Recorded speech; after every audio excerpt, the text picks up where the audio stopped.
Carl June Canonoy of Kapatid Insider. Carlton, you're here? Go ahead. Hello, good evening and congrats na napaganda yung movie. Okay, Parang na? Hindi pa. Di pa. Congrats lang. Congrats lang. Okay, question po for Direk, since wala po si Direk, yung mga creators na lang po. What message or theme does Meet, Greet, and Buy want to leave with the audience? How does this want to leave with the audience? Yes. Siguro, very short lang para at least hindi ma-spoil yung pelikula din na gusto namin masabi dito is love like there is no tomorrow because tomorrow is never promised. So, cherish our moments with our loved ones. May gusto ko yung sa creator po. Siguro, ang pagmamahal sa isang pamilya ay walang katapusan. Yun po yung pwede ko ma-share ngayon. Kasi panoorin na lang po natin sa November 12 sa sinihan. Okay, thank you po. And next for question for Very showbiz si Jumbo. Sumo-showbiz na, no, Miss Zell, no? Mga artist yung sa programa. Artista Matapos na, siya mag-spoil. Oo. Artista na si Jumbo. Okay, thank you. Maraming pa po. Sige, go ahead. Kaya naman po. Opo. How does this film differ from the usual family dramas we've seen before? Okay, actually, this film, it talks about so many topics. Every family is distinct, I would say. Bawat pamilya ay may istorya. And specifically, the story talks about mama. And I think that's what differs it. It's our relationship with mama, it's our relationship with our siblings, and also adding to that, ang dynamic kasi ng characters namin, sobrang daming layers. But when you say it, it's such a beautiful picture to say. And that's what differentiates this film from other family movies. Maricel, meron po kayong comment. Okay ka na dahil? Okay na po. Alright, maraming salamat, Carl Jun. Our next set of questions ay manggagaling kay Jay of Certified Kapamilya. Ako ba magtatanong? Ako na lang, Jay, no? Okay, salamin na naman. Meet, Greet, and Buy ang name ng movie. Can you give us names na unang pumapasok sa isip nyo sa mga words na yan? Who do you want to meet? Who do you always want to greet? At sino naman ang gusto nyong sabihan ng bye? Uy! Ano naman yun? Meet, greet, and buy. Jake, Juan Carlos. What ako? Sino gusto mong ma-meet? Ang hirap ng tanong na to. Who do you want to meet? Ba't sa akin napunta yung mga tanong na? Hindi, sa inyo lang. Hindi, who do you want to... Is this in general or related to the film? In general, sino gusto ko ma-meet? Hindi ko pa naiisip actually. Sino gusto ko... Yung meet, di ko pa sure. Yung who do you always want to greet, maybe, actually tomorrow if I have some free time, I wanna greet my lola kasi matagal ko na lang dinigita si lola. Ay na, nanonood ka ngayon. Medyo na-busy din, sorry. Libre ka ng tapos. Tapos, sino naman ang gusto mong sabihin ng bye? Wala. Wala akong gusto sabihin ng bye. Bahala kayo dyan. DJ. If there's anyone that I'd like to meet, I'd like to say I'd like to meet again my dad, whom I lost more than 20 years ago. And I always want to greet my mom, wherever she is, whatever she's doing. I always want to greet her and just to make sure that she's okay. And same thing with JK. If there's anyone I'd like to say bye to, wala. See you again. See you again. Ay? Napapaisip tuloy ako sa tanong na to. Sino bang gusto kong mamit? Si Papa Brad Pitt. Ay, napakalaking ilusyonada ng babae ko. You don't know. Baka nanonood. Oo nga, Papa. Si Brad Pitt. Di ba? Gusto ko siya. Gusto ko yung beauty talaga na. Eh, sino naman ang i-greet? Sino pa ang i-greet? Siguro yung mga anak ko. Di ba? Yan, hindi. May dalawa muna bago na hindi ba? So, yung mga Clingy Clingy tong isang anak mo dito eh. Oo, ganyan sila. Wala pa yan. Oo, wala pa yan. Eh yung bye, sino gusto mo Yung sabihin ng bye? bye? Siguro yung Bari, pwede kong sabihin na nung bata ko, marami akong masakit na dinadala. Pero yun ang gusto kong sabihin na goodbye. It doesn't have to be a person. Thank you, Nay. Belle? Kasama ka. Sige, if there is one person, kung pwede, I wanna meet Jerry in real life, my character. I wanna know more about her. Greet, of course, my mom. I always want to greet her. I love waking up with my mom, seeing her every morning. I love greeting her. Bye, wala. Wala akong gustong sabihan ng bye. That's it. Thank you, Belle. Okay, we're opening the floor for questions. Pero bago ako bumaba dyan, PJ, may na-notice lang ako dun sa trailer kanina. Very restrained. Sobra! Diba? Parang nanibago ako dun sa Piolo Pascual. Meron kaming reading. Umiiyak ako sa reading. Sabi nila kasi umungka ako nung take yan. Parang pigil na pigil yung karakter mo doon. May unique, may kasama. Grabe siya. Isang eksena na nakita ko si Pedro. Nanginginig yung buong katawan kasi gano'n. Hindi ko alam kung ano gagawin ko sa anak ko kasi gano'n yun yung nangyayari sa kanya na kinakausap ko siya pero Hindi ka pwede magpakita ng emotion. Is that while the camera was rolling? Yes. Wow. Hindi ko alam anong gagawin ko dun sa anak. PJ, paano yun? Ano yung eksena na yun? Siyempre hindi namin pwede sabihin, pero it's one painful scene that you dread to see for yourself as a, yun. Nangingilid na yung luha mo, PJ. Is that something that we have to watch out for? Hindi naman. Pwede kasi yung boses ko. Tama na guys, tama na. Nangingilid na si PJ eh. Okay, let's open the floor for questions. We have Naz.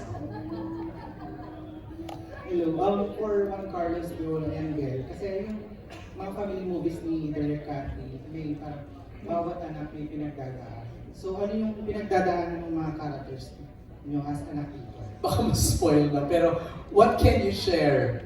Ano yung pinagdadaanan ng inyong mga karakter bilang mga anak? Or ano ba? Si Belle daw makakasagot. Siyempre bilang bunso ni Mama and unika iha ni Mama, ako yung tipong tumatabi sa kanya pag matutulog siya. Siguro, as we saw naman sa trailer, we saw how Mama's struggling and suffering. Siguro yung isang conflict na naramdaman ng character ko, most especially with my kuyas, na ako yung bunso, kita ko lahat ng perspective nila and opinions nila about kay Mama. I have to be the more neutral one. I would respect each and everyone's opinions regarding Mama and just to stay calm for Mama since I sleep with her every night. Ganun, Mama's girl si Jerry dito eh. So, yun siguro yung isang conflict na pwede kong i-share. Pero meron pa. We saw that in the trailer, no? Parang nung nagkakagulo na sila, Yes. ikaw yung huminto eh. Yeah, may ganung demeanor si Jerry na, okay, she needs to be the neutral one and understands everyone's perspective. Alam ng lahat yan. Sa magkakapatid, may ganun. Yes. Di ba? Juan Carlos. Actually, with my character si Leo, meron din siyang bunso, complex, heavy on the self-doubt, heavy on questioning one's value, and siguro sa lahat ng mga kapatid, siya may pinakamakapal na maskara. In that sense siguro, yeah. Parang ang dating sa akin, correct me if I'm wrong, ikaw yung i-positivize natin to. Parang siya yung Yes. optimistic. Nagbibigay ng lightness din sa film. Pero yung actually yung may pinakamakapal na maskara. Wow. Yeah. And everyone can relate to that. Again, may kapatid tayong ganun. May member of the family na ganun. PJ? I guess for my character, he was forced to grow up fast. he had to be independent. He had to stand for himself and live another life just to be able to support himself. And upon his, comeback to family, upon his return, it was, I felt like an outsider. So, and then, the tragedy happened. Yung ganun, how do you face that kind of dilemma wherein, without giving away too much, dealing with your siblings, dealing with the situation. Ang dami niyang bubog. Kaya it was really hard to face or confront that situation because nangyayari talaga yun eh. May mga pagkakataon talaga na kailangan nating panindigan yung kailangan nating gawin. And also, forgiveness. Malaking factor sa character ko yung forgiveness and pagiging open. Because I guess bottom line ng character ko, kailangan mo talagang balikan is family. Family is always the one that would save you, that would make you feel complete. And yun yung naging journey ng character ko. Galing. Thank you, Nas, for your question. We have time for one last question. Kay MJ Marfor, you have TV5. Tama ba? Sino? I can't see it. Fun. I'm a fun. Afro fan! Okay. Hi, Maricel Soriano. Since underage. Wow. Since underage po, talagang fan mo na ako. Oh my God. Naalala ko pa kayong team song ng underage eh. Ano ba yun? Opo. Underage. I just... Tsaka yung mga Jan and Marcia. Talagang love na love yung Jan and Marcia. You know po, I'm a licensed values teacher. At ini-enjoy ko na ngayon yung seniority years kasi excited na ako maging 60. Pero kayo po hindi pa mukhang 60. 60 na ako. Opo, oo nga, sis. Ano ang impact na gusto mong maiwan sa mga generation ngayon? Kasi since na nagsimula ka noon, kabataan mo, funny ka, masyado kang funny. Pero pagdating naman ng drama, sobra mo din galing. Kanina, umiiyak po talaga ako. Yung anak ko nandito, umiiyak din siya. Kasi ako, meron din akong sakit, pero hindi ko iniintindi. Ayoko isipin yung sakit na yon. Kaya umiiyak ako kasi talagang alam natin na nasa half na tayo ng buhay natin. Bigyan tayo ni Lord ng 100 years. Thank you kasi nasa 50 plus na tayo. Pero we don't know. Pero ano yung impact po, Ma'am Maricel, na gusto mong iwan sa generation ngayon? Okay. We love you. I love you. Inay. Anong gusto ko maiwan sa kanila? Dahil na rin nga yung mga, ang tawag na Gen Z at saka millennials, yung mga ganun. Basta yung mga kabataan ngayon, nahirapan ako, di ba? Okay. Minsan, marami ako nakakasalubong ng mga bagets sa ganyan mga babae, naka-miniskirt sila, naka-ganyan sila, mag-bag sila, tapos babatiin nila ako. Lalapitan ko. Kasi sabi ko, ano ba ng mga magulang nyo kung nasaan kayo ngayon? Kasi syempre, tumigil ang mga laughter, diba? Seryoso bigla. Alam nyo, sabi ko, importante na malaman ng mga magulang ninyo kung nasaan kayo. Kasi syempre, aandap-andap ang kalooban yan, hindi alam kung sino kasama nyo, nasaan kayo, ano nang pa nangyayari sa inyo. Huwag nyo naman dermahin ng mga nanay nyo. Sabi ko, isa lang naman hinihingi, yun lang, ibigay nyo na. Sabi ko, alam mo, nadatingan tayong tatanda kayo, magkakaroon kayo ng anak, magkakaroon kayo ng pamilya. Gusto nyo ba na kung ano yung ginagawa ninyo ngayon, ituloy din sa inyo? Sabi ko, di ba hindi? Kaya, huwag niyo istabilita ang mama at ang papa niyo, daddy and mommy, diba? Huwag niyo sila nang pababayaan at dedetmahin na lang. Importante ang magulang, importante, sobra, at sana lagi niyo sinasabi sa mga magulang niyo kung gaano niyo sila kamahal. Dahil sobra, walang magulang nag-isip ng pangit sa mga anak nila. Kaya, minsan hindi nila alam para mag-meet lang yung ends, di ba? Lahat gagawin natin para magbigay lang sa kanila yung gusto nila. Di ba? Yun ang tinatawag na unconditional love ng mga magulang para sa kanilang mga anak. Thank you very much for that question. Thank you for answering, Nay Maria. Okay, we're about to end actually, no? Pero nakiusap ako, I really have to ask this question. Inay Maria, sa iyo muna. Pwede mo naman kasi hindi gawin to eh. Pwede mong ibang project na lang yung gawin mo. Pero why did you choose to do meet, greet, and buy? I like the story because it's very, very real. And ipinagpapasalamat ko sa Diyos dahil napaka-bless ko. Ang mga kasama ko, mababait na mga tao, mababait na mga bata, at masisipag nila. At wala akong masabi na ang gagaling talaga nila. Ang galing-galing nila. Sa kanay, just want you to know that nagpapasalamat din kami that you're doing this project.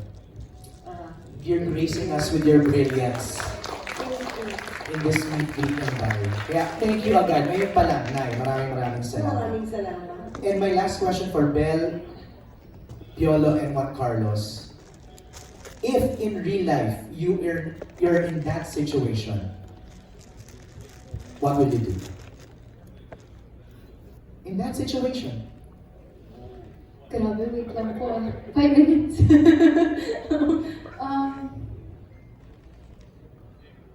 I honestly don't know how I'd take it. Me as Belle, not as Jerry. Yes, as Belle. Grabe, ang strong ng characters namin dito. Ang strong ni Tube, ni Brad, ni Leo, ni Jerry. Kasi just to go through that, To face to it. face it, grabe. I don't know how I'll face it, honestly. Only time will tell. If I were in that situation, siguro I'll do my best to be strong. Not for me, but for my mama. Yes. Juan Carlos.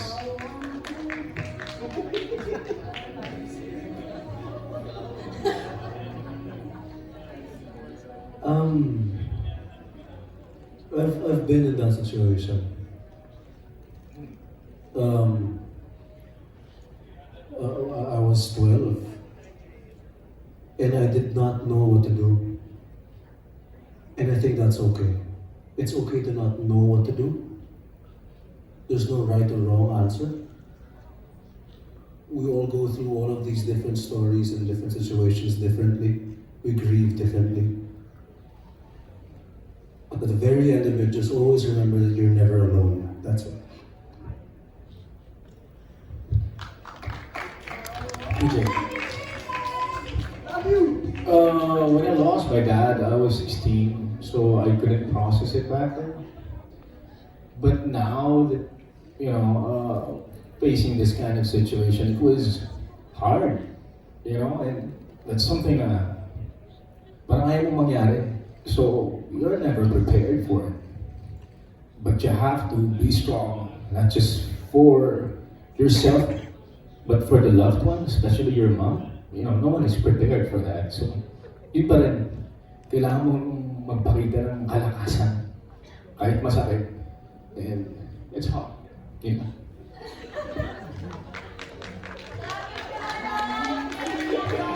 Actually, there's no dry eyes in the theater right now. Maraming salamat sa pagsagot.